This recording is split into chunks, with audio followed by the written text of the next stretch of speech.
Bonjour frères et sœurs, encore nous vous souhaitons une bonne et heureuse année. Nos vœux vont aussi vers tous ceux-là qui passent tout leur temps à nous soigner dans les hôpitaux, d'autres à nous vendre de quoi manger, d'autres qui sont là à intercéder nuit et jour pour qu'il y ait la paix, d'autres qui nous sécurisent. En tout cas, que le Seigneur vous bénisse. D'autres qui sont dans les centres de recherche, les moteurs de recherche qui nous permettent de véhiculer notre message à travers le monde. Que Dieu vous bénisse en cette année 2021, qu'il nous ajoute encore la sagesse et l'intelligence. Nous allons parler aujourd'hui de la fidélité au poste. Seigneur, dans l'autorité de ton Saint-Nom, nous te présentons cette prêche. Nous devons nous entretenir sur le respect, la fidélité au poste. Aide-nous au nom de Jésus-Christ. Amen. Nous allons prendre notre texte de base dans le livre d'Habakkuk, le prophète Habakkuk, au chapitre 2, à partir du verset 1. J'étais à mon poste et je me tenais sur la tour. Je veillais pour voir ce que l'Éternel me dirait et ce que je répliquerai après ma plainte. L'Éternel m'adressa la parole et il dit: écris la prophétie, grave-la sur les tables afin qu'on la lise couramment. Car c'est une prophétie dont le temps est déjà fixé. Elle marche vers son terme et elle ne mentira pas. Si elle tarde, attends-la, car elle s'accomplira certainement. Alors, Habakkuk était à son poste. Il avait émis une plainte, sûrement une requête, mais il était à son poste. Frères et sœurs, souvent, nous avons des plaintes que nous apportons devant le Seigneur, mais nous ne sommes jamais à nos postes. Nous changeons de poste n'importe comment, à n'importe quel moment. Mais la fidélité au poste est très importante. Habakkuk était à son poste. Le jour-là, il était à son poste. Et il était attentif. Et il veillait, il méditait.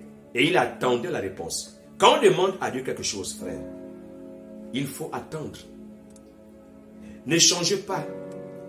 N'abandonnez pas vos assemblées. N'abandonnez pas vos postes. Restez fidèles à vos postes. Quels que soient les moyens, quels que soient les temps, quelles que soient les intempéries ou le traitement qu'on vous donne, n'abandonnez pas vos postes. La Bible va même jusqu'à dire, n'abandonnons pas nos assemblées. Quand vous partez, c'est là où la bénédiction vous remplace derrière.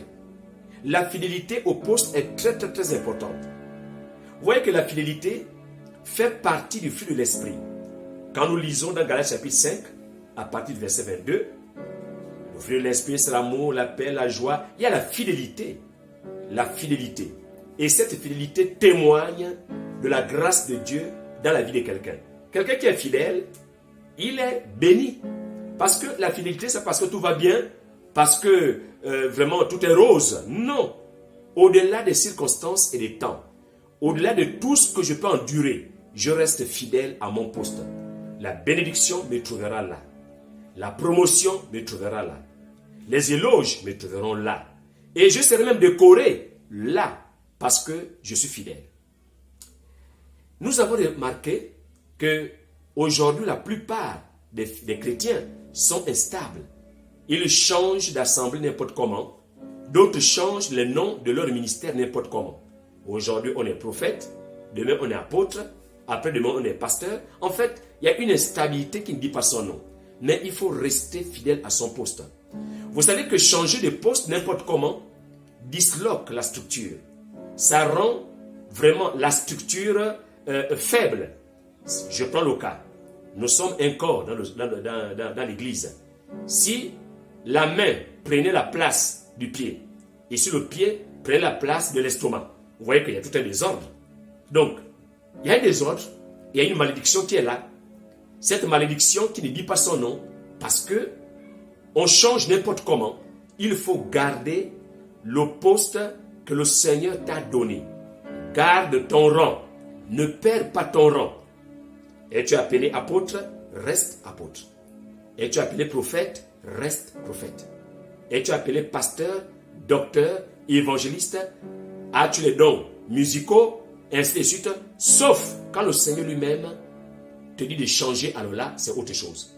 Mais quand on vient dans une assemblée, qu'on ne te cherche pas, on sait que le frère est toujours là. On sait que la chante est là. On sait que le pasteur est là. C'est l'apôtre qui va faire son travail. Et il en est de même dans le monde séculier. Dans le monde séculier, si tu es gardien, sois gardien. Si tu es gestionnaire, gère bien les pauvres patrimoines. Si tu es DG, gère bien l'autorité et le personnel, ainsi de suite. La fidélité fera en sorte que Dieu se manifeste dans ta vie. Habakkuk était à son poste. Et c'est là que la révélation l'avait trouvé. Et la Bible même dit que si la prophétie de ta attend là, à cause de ta fidélité, elle s'accomplira. Elle s'accomplira sûrement. Alors, pour terminer, cette année 2021, vous qui me regardez, s'il vous plaît, restez fidèles à vos postes. La prophétie s'accomplira. Ce que Dieu a dit, ça viendra. Ne courons pas. Allons au pas de Dieu. Dieu te bénira parce que tu es fidèle à ton poste. Au nom de Jésus. Seigneur, ce matin, ce soir, nous prions pour la fidélité. Nous venons d'amorcer une nouvelle année 2021. Nous voulons être fidèles. Donne-nous la fidélité à Habakkuk, parce que nous croyons que la bénédiction nous trouvera là. Nous croyons que la prophétie s'accomplira, même si elle retarde. Elle va s'accomplir au nom de Jésus. Amen.